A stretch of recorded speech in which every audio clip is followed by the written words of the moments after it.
सबसे पहले माफीनामा उन तमाम लोगों को जिनकी मौत को भी हम एक्नॉलेज नहीं कर रहे हैं, जो हम जान ही रहे हैं कि वो मारे गए। तो ये माफीनामा सर सिर्फ मेरा नहीं है। मैं इसलिए ये बात कह रहा हूं कि मई के महीने में मैंने 6 आर्टिकल लिखे। संसद चल नहीं रही थी, कहां अपनी शिकायत ले जाते, किससे कहते।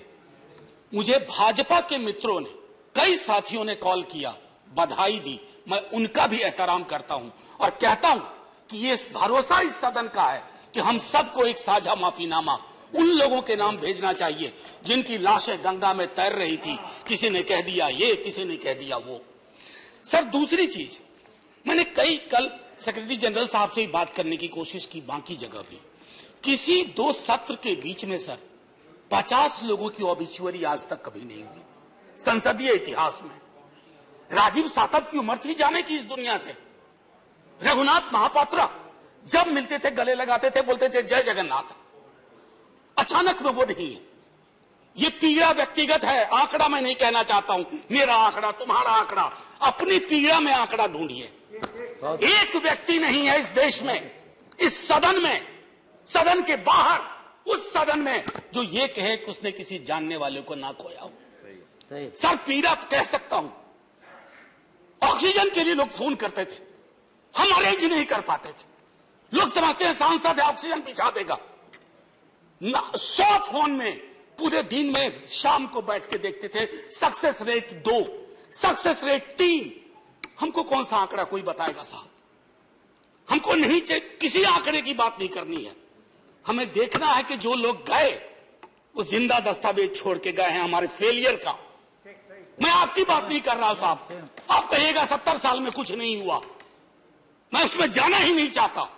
ये कलेक्टिव फेलियर है 47 से लेकर अब तक की सारी सरकारों का। क्या बना दिया हमने? मुझे पता नहीं था कि अस्पताल और ऑक्सीजन का क्या रिश्ता होता है सर। ईमानदारी से कहता हूं, मैं मेडिकल बैकग्राउंड से नहीं आता हूं। सुबह से लोगों को दिखता था ऑक्सीजन ऑक्सीजन, रेमडेसिविर। मैं तो दवाइयों के नाम तक शुरू में सर प्रोनाउंसिएशन चेक किए कि कैसे उच्चारण करूंगा। ये हालत है। बहुत बड़ा विज्ञापन लगा हुआ है, मुफ्त वैक्सीन, मुफ्त राशन, मुफ्त इलाज। सर एक मिनट, मैंने किसी नहीं, please I don't want my time. मैं किसी दल की ओर से आज नहीं बोल रहा हूं। मैं दावे के साथ कहता हूं, मैं लाखों लोगों की ओर से बोल रहा हूं जो यहां बोलना चाहते हैं। अब मेरी बात सुनिए, आज शिकायत नहीं कर रहा हूं आपसे। ये वेलफेयर स्टेट है ना। एक साबुन की टिकिया अगर कोई गरीब गांव में खरीद रहा है ना सर, तो अडानी अंबानी के बराबर का करदाता है। आप उसको कह रहे हो मुफ्त वैक्सीन, मुफ्त इलाज, मुफ्त राशन। नहीं साहब, कुछ मुफ्त नहीं है, उसका स्टेट है। इस वेलफेयर स्टेट का कमिटमेंट है। उसको आप डिनाइग्रेट मत करिए, डेमोनाइज मत करिए, उसे बौना मत बनाइए। ये आग्रह है मेरा। सर मैं इससे पहले की कुछ और बातें कहूं, मेरे पास अभी वक्त है। सर इस कोरोना को मैं भी मानता हूं, मेरे पूर्व के वक्ता कुछ कह रहे थे, ये चैलेंज है हमारे लिए सर। बहुत बड़ी बड़ी बातें नए नए कानून की हो रही है। राइट टू हेल्थ की बात क्यों नहीं करते हम लोग? राइट टू हेल्थ, स्वास्थ्य का अधिकार, उसमें कोई किंतु परंतु लेकिन परंतु नहीं। सीधे तौर पे स्वास्थ्य का अधिकार constitutionally guaranteed. Right to life के साथ लिंक करिए। किसी अस्पताल की मजाल नहीं होगी कि वो उस खिलवाड़ कर पाए उस राइट टू लाइफ का। करना नहीं चाहते। राइट टू वर्क, उस पर काम करिए।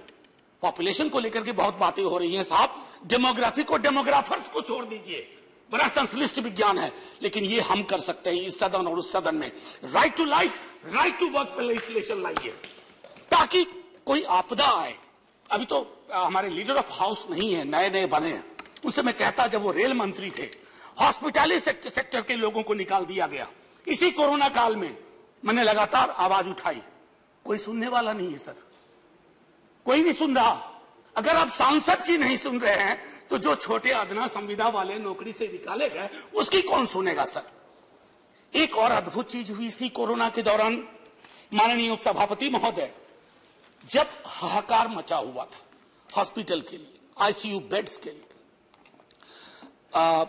दवाइयों के लिए, यह हाहाकार जब मचा हुआ था उस दौर में सर कई चीजें हुई, जिसमें से एक जो महत्वपूर्ण चीज मैं जिसका जिक्र करूंगा, उस हाहाकार में सरकारें, मैं सिर्फ केंद्र को नहीं कह रहा हूं, कई राज्य सरकारें भी नदारत थी। वो 1.5 महीना कैसे बिताया है इस मुल्क ने। हमारे सदन के कोई लोग बड़े मुश्किल से बच के आए, मैं नाम नहीं लूंगा।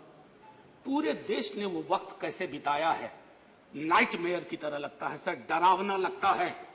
एक मेरा स्टूडेंट पढ़ा है, वह 37 साल का, हॉस्पिटल का बेड जब तक मैंने अरेंज किया वो दुनिया छोड़ के जा चुका था। मैं इसलिए बार बार इसको इसलिए ये कह रहा हूं कि इसमें व्यक्तिगत पीड़ा को ढूंढिए, तब हम इसका निदान ढूंढ पाएंगे। मेरी नाव तुम्हारी नाव, मेरा काल तुम्हारा काल, ये तो बहुत कुछ हुआ, इस भौकाल से आपको कुछ हासिल नहीं होगा। सर बस 1 मिनट और लूंगा।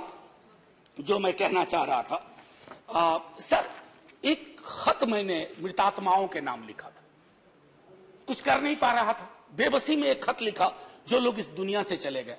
उसमें कुछ मैंने सलाह दी थी सर सरकार से, और ये जो उस बीच में कहा गया कि सरकारें फेल नहीं की, सिस्टम फेल कर गया। अरे साहब, ये सिस्टम क्या है? बचपन से सुनते थे कि सिस्टम के पीछे व्यक्ति होता है, सिस्टम के पीछे एक संरचना होती है।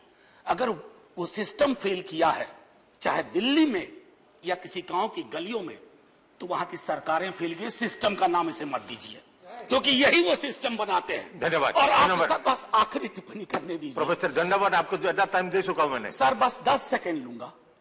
आज जय हिंद बोलने में भी वो खुलूस नहीं आ रहा है जो आम दिनों में हुआ करता है। मैं सिर्फ इतना आपसे आपके माध्यम से कहना चाहता हूं, मैंने एक शिकायत नहीं की सर, किसी से नहीं। किससे शिकायत करेंगे? आहत हूं, जगाना चाहता हूं स्वयं को भी, आपको भी, क्योंकि अगर गंगा में तैरती लाशें, सर जिंदगी में डिग्निटी चाहिए, मौत में उससे बड़ी डिग्निटी चाहिए। हमने अनडिग्निफाइड डेथ को विटनेस किया है, और अगर हमने इसको दुरुस्त नहीं किया सर, आने वाली सदियां माफ नहीं करेगी। आप बड़े बड़े इश्तहार छपवाओ, अखबारों के 4 पन्ने रंग दो, फलाना थैंक यू सर, इतिहास को थैंक यू कहने का मौका मिलना चाहिए। धन्यवाद। जय हिंद सर। अगर मेरी बात से फिर भी किसी को कष्ट पहुंचाओ, मैं उन्हीं लाखों लोगों की धन्यवाद डेड बॉडी के बिहाफ पे आपसे माफी मांगता हूं। जय हिंद।